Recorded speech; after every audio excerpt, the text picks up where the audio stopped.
right, so we will need to set up a few technologies to get started working with React.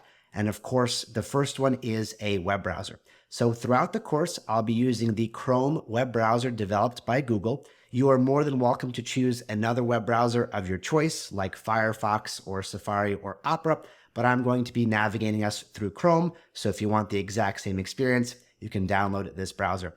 This browser is available at google.com/Chrome.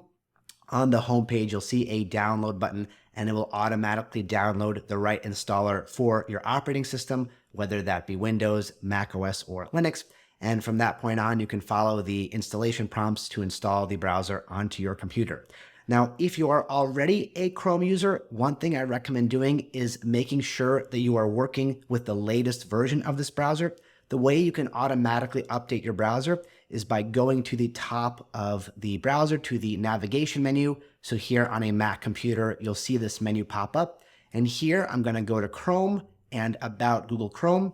And when you land on this page in your browser, it will automatically check to see if you are running the latest version of Chrome. And if you are not, it's going to download and install the latest version of Chrome and then give you a button right here on the right-hand side to restart your browser, which will register those new installed changes. And that's, of course, good just to make sure we have the latest version of Chrome, which, of course, comes with security fixes, JavaScript updates, new CSS features, etc. So always a good idea to make sure your browser is up to date.